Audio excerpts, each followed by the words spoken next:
Okay, so Quorn and related technologies that we're going to look at. Do a little bit of a brief overview on fungi's food and fermentation. Talk about the Quorn organism, which is Fusarium venenatum. Talk a little about the process, nutritional claims, and some related technologies. Fungi are a group of eukaryotes that includes microorganisms, including yeast and plants, as well as multicellular examples, typically mushrooms. These organisms are classified as a kingdom, which is separate from other eukaryotic life kingdoms of plants and animals. Fungi are heterotrophs and rely on carbon obtained from another organism. They use a large variety of organic substrates for growth, including simple compounds such as glucose, nitrate, ammonia, acetate, or ethanol. Humans have eaten and used fungi for thousands of years, as well as direct consumption, such as in mushrooms. The microfungi, such as yeast, are used extensively in fermentation, such as for bread and alcohol. Note that fermentation is really just the growth of microbes. We start off with one bacterial or fungal cell. It divides by binary fission, produce two daughter cells, which then go on substantially in future generations, produce large numbers of them. And there's a microbial growth phase, which you will review in much more detail in cell biology. Here's an important example, Saccharomyces cerevisiae. We'll notice at the top of the page I put the species name in italics, and you should always do that. When you have a species name, it must always be in italics.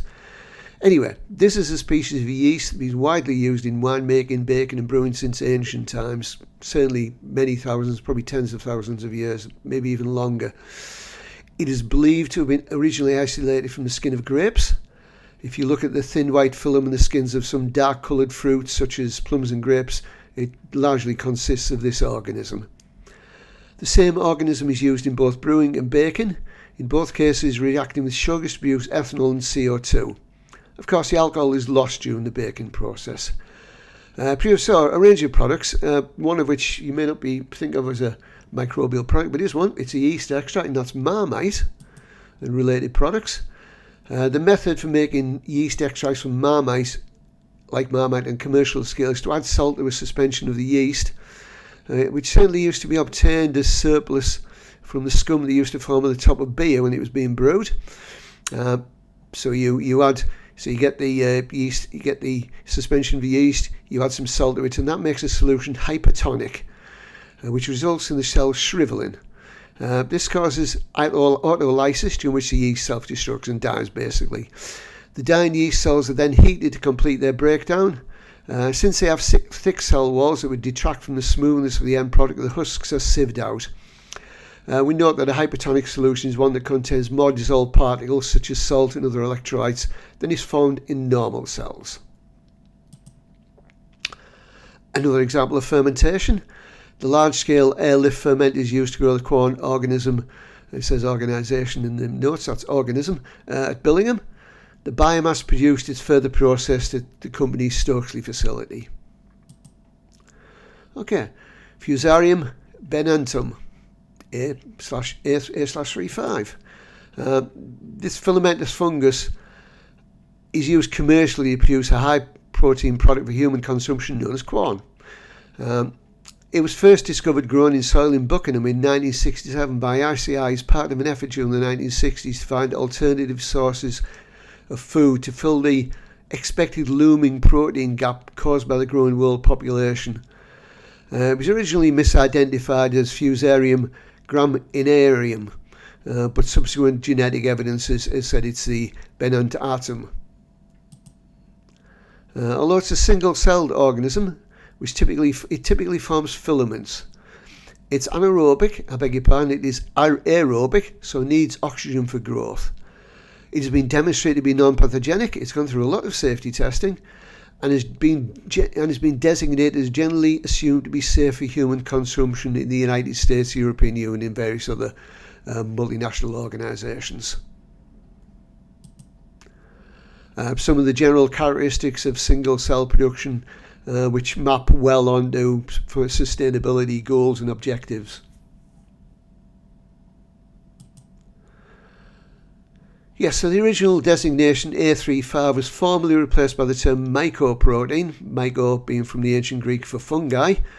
If you see this video here, as usual, all the images usually have a link under them. You'll see an Untitled Chapter be given by Tim Finnegan. Well worth having a look at. Okay, so the process. Again, I'm not going to go through the details of this. If you click on the notes, you click on the links if you're interested, there's plenty of information available. It's a large-scale industrial process involving several steps. This is a summary of the process. They grow the mycelium, which is the fibrous protein. It's heat treated to remove RNA. More on that in a moment. It's centrifuged, that is to say, it's spun around very fast to separate out the mycoprotein from the liquid it's incorporated with. Then it's steamed, it's chilled, it's frozen. It's repeatedly frozen a number of times, which gives it the meat-like structure.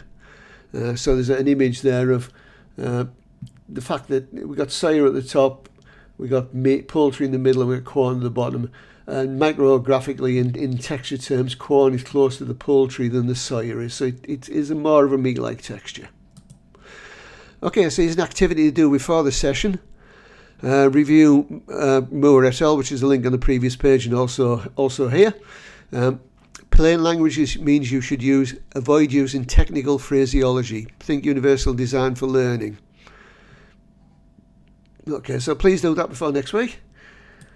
Okay, a bit on nutrition. Corn is high in protein and fibre. We'll discuss what high means in this context soon. It also contains a range of micronutrients, including zinc, lack of which can be a problem for vegetarians and vegans. Note that's the American spelling of fibre. We would spell it F-I-B-R-E. Dietary fibre is a term used for plant-based carbohydrates, unlike other carbohydrates such as sugars and hydrolyzed starch, are not digested in the small intestine and so reaches the large intestine or colon, where they form a nutrient source for the microbes that live there. See this BNF link for an overview of the nutritional importance of fibre. There's quite a lot of good resources there. Okay, so we mentioned high in fibre and high in protein. What do they mean? Well, they are clearly defined, and many foods sold in the EU bear nutrition and health claims.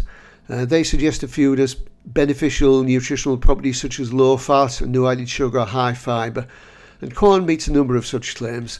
If you see this video and the related links here, it'll give you a review of both nutrition and health claims, which is an important area for us, particularly in the area of product development. So it's something you should be getting your head around. What exactly we mean when we say a food is a source of protein or it is high protein. Okay, moving on to corn, we've got another example here. Calista, the Calista company, and their product Feed Kind. Feed Kind is another high-tech fermented food product produced locally, in this case on the site at Wilton, on the former ICI site. The parent company, Calista, is based in Menlo Park, California, which, if you know a little bit about scientific history, was founded by Thomas Edison, and is an innovator in sustainable products to improve worldwide food security. Calista Nutrition develops and commercializes Feed Kind protein, a sustainable, traceable, alternative feed ingredient for fish, livestock and pet nutritional products. In this case, the product is designed to be used to feed farm fish, which are themselves an increasingly important source of protein. So there's a bunch of videos and other links here for you to have a look at to develop your deeper understanding if you're interested. Now, one issue associated with both population growth and the general increase in incomes is that more people are eating protein. More people are eating more protein, quite substantially more. Some more data on these trends. A key question is how much low carbon products such as corn or Calista's products can provide wider benefits, typically in terms of reducing carbon footprint of food. Yeah, so here's a perspective from the World Resources Institute, quoting from them. Overconsumption of protein occurs in all of the world's regions and is rising in developing and emerging economies. In 2009, the average person in more than 90% of the world's countries and territories consumed more protein than the estimated requirements. Global average annual protein consumption was approximately 68 grams per person per day. more than 1/3 higher than the average daily adult requirement. Though that is modified, of course, if you take a lot of exercise. In the world's wealthier regions, protein consumption was higher still. So have a look at that if you're interested. Okay, so back to Callista. The organisation used here is a methanotroph, a group of prokaryotes that use methane as their source of carbon and energy, and in doing so produce protein biomass. The organism used here is very well studied and is ubiquitous in nature. Ubiquitous means it's just found everywhere, like a lot of these fungi are. That's why when you leave the bread exposed long enough, it will eventually develop mould, because the spores are in the environment everywhere. Okay, a review of the process. Methane, oxygen, ammonia used as food source to feed these methanotrophs, which eventually are used to harvest protein, carbohydrates and fatty acids and a range of other potentially useful materials. Here's a review of the process. Again, see Callista's material if you want more background. In 2018, feed kind protein was approved as a used ingredient in organic systems, interestingly enough, for animal feed in the UK and the EU by organic farmers and growers. And there's links there through to the information on this approval. Okay, I may have mentioned this before. This is a very good recent MSc project. It was interrupted by the coronavirus, but will be picked up as a BSc project next year, using fungal hydrolysis of food waste to produce a nutrient source for algae. And it's a really good project. I'm looking forward to seeing it completed next year. This is a summary of it. Food waste is hydrolyzed by a microfungus. The hydrolysate is then used as a nutrient source to grow algae, either for the production of biofuels or as a food source, probably initially for animals, but potentially for humans as well. So it's potentially a very important way of dealing with what is already a major problem, food waste, and using it in a green, sustainable way to produce nutrients either for animals or people.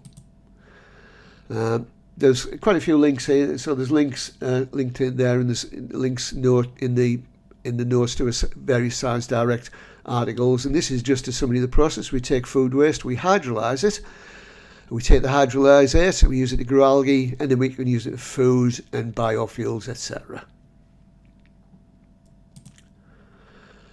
Lots of nutrients in food waste, all going to waste. Well, they're probably, if they go to compost, and eventually in geological terms they may contribute, who knows, but perhaps there are ways of short-circuiting that process. Okay, speaking in terms of growing algae can grow on a window ledge using a fish tank bubble to supply air, or in medium to very large scale systems.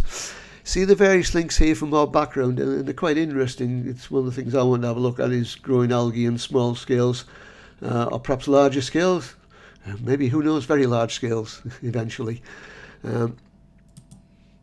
And there is this, which seems like a very interesting concept. Have a look through to the coral and the website and have a think about it. It's meant to be a sort of combination of algal growing system and indoor decorating, which is quite interesting.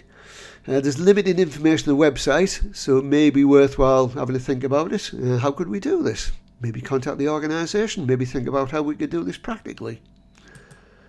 Right, okay, that's all I want to say about that. Thanks for listening.